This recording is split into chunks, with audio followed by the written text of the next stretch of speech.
Je poursuis mon voyage en francophonie à Phnom Penh, la capitale du Cambodge. La personne que je vais rencontrer est Altesse Royale. Il est le neveu du roi du Cambodge. C'est le prince Tesso.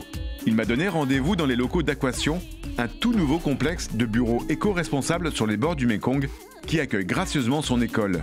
Une école royale, gratuite et ouverte à tous, dont le but est de transmettre l'héritage sacré des danses Apsara. Ah, j'entends la musique, et à ce que je vois, il faut enlever les chaussures.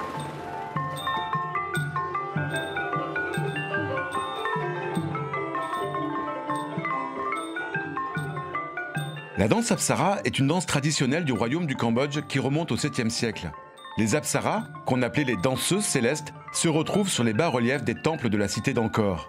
Menacé après la période des Khmers rouges, le prince Tesso veut préserver ce symbole de la culture cambodgienne.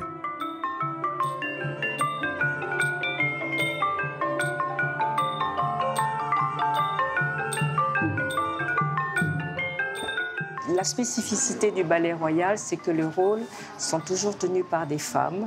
Donc vous avez ici une jeune fille qui fait le rôle masculin, le rôle du prince.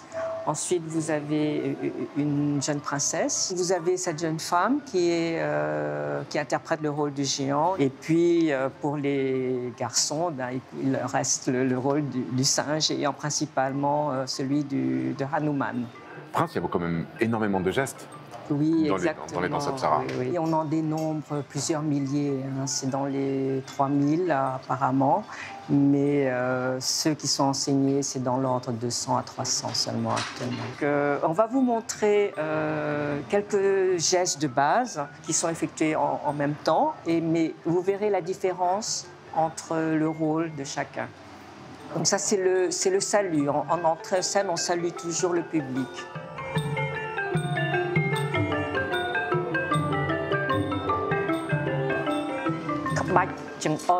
Montrer.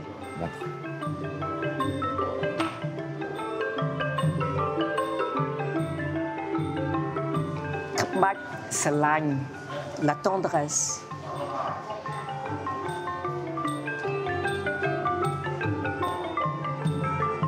La danseuse ne s'exprime pas oralement sur scène, elle va l'exprimer par ses gestes, justement. Donc l'histoire est chantée et la danseuse juste exprime par le mouvement l'histoire de la scène. Parce que le corps, c'est toute l'expression de cette danse. Oui, du pied jusqu'à la tête.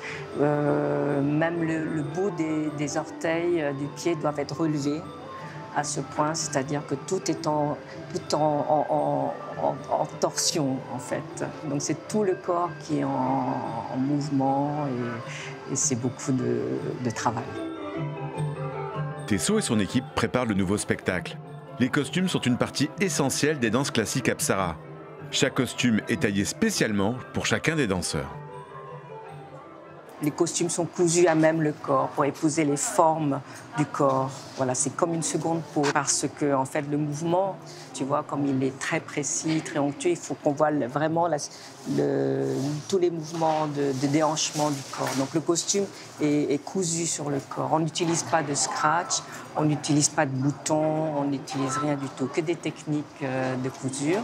Et c'est une des raisons pour lesquelles aussi l'UNESCO a inscrit le ballet royal du Cambodge en tant que patrimoine universel parce que c'est une technique ancienne. Avant le spectacle, Tesso fait toujours une prière devant l'autel de sa cousine, la princesse Mopa Devi, qui a sauvé le patrimoine des danses Apsara.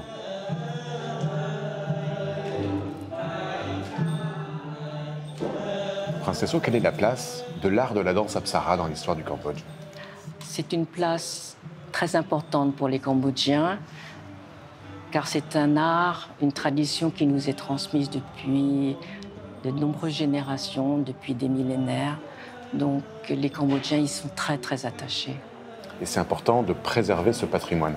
Oui, absolument, parce que dans les moments difficiles, on s'est toujours accroché à ces valeurs-là, qui sont des valeurs identitaires et qui nous ont permis de garder espoir. C'était toujours autour d'une association culturelle de la danse que les Cambodgiens oubliaient leurs différends et se retrouvaient tous comme des frères. C'était autour de la danse. qu'est-ce que la connaissance de la langue française t'a apporté dans ta carrière artistique? La plupart des documents sur lesquels nous avons des références actuellement sont écrits en français.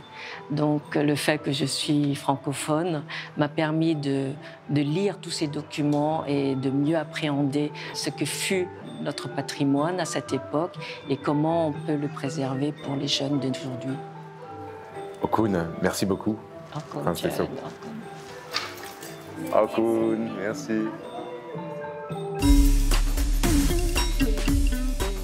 Une personne s'est engagée pour préserver ce patrimoine. Elle en a fait un livre. C'est la ministre de la Culture elle-même, une parfaite francophone. Elle m'a donné rendez-vous à l'Université royale des Beaux-Arts devant une sculpture emblématique de la danse classique Apsara. Bonjour Madame la Ministre. Bonjour. Je suis ravi de vous rencontrer. Moi aussi. Et puis vous m'accueillez devant une statue qui représente beaucoup pour vous. Oui, cette statue-là représente beaucoup pour les Cambodgiens parce que ça représente l'histoire du Cambodge, la culture du Cambodge. Donc ça reste comme une âme d'un peuple. Et quand un Cambodgien regarde cette danse-là, ça nous fait revivre le passé lié avec le présent et ça pourrait aussi une projection à l'avenir. Et donc il y a un lien entre ces danses et la langue française, et donc vous en avez fait un livre. Il faut savoir que la danse khmer était transférée des générations aux générations à travers la parole, à travers la pratique directement. Il n'y a pas de livre, il n'y a pas d'écrit. Et moi, en tant que ministre, je recherche les référents et je tombe sur le livre de Georges Relier. En français, 1913. Qui a vécu au Cambodge? Qui a vécu, c'est un premier enfant français qui est né au Cambodge et qui devient après le directeur de musée, le directeur de cette magnifique école de beaux-arts du Cambodge. Et heureusement, grâce à la langue française, ma connaissance de la langue française, je commence à étudier ce livre. Et j'ai envie de faire la traduction de la langue française au khmer pour que les jeunes générations puissent préserver cette connaissance. Vous me montrez? Oui, il y a des 4 principes. C'est comme le cycle de la vie. Hein. On commence par notre naissance, comme le bourgeon. Et le bourgeon, ça devient une feuille. Oui. Et le feuille, à peu près, devient une fleur. Et le fleur, ça devient le fruit. Quand le fruit sera mûr, il retombe et le bourgeon, ça renaît encore à nouveau. C'est le principe de la danse khmer, les 4 gestes que les danseurs devraient savoir pour pratiquer la danse classique. Merci beaucoup, Madame la Ministre. Merci beaucoup, oui. Comment on dit au revoir en khmer? On dit Chum Riep Lia. Avec les mains comme ça, Chum Riep Lia. Chum Riep Lia. Je le dis mal, hein? Chum Riep Lia. Chum Riep Lia. Chum Riep Lia. C'est arrivé?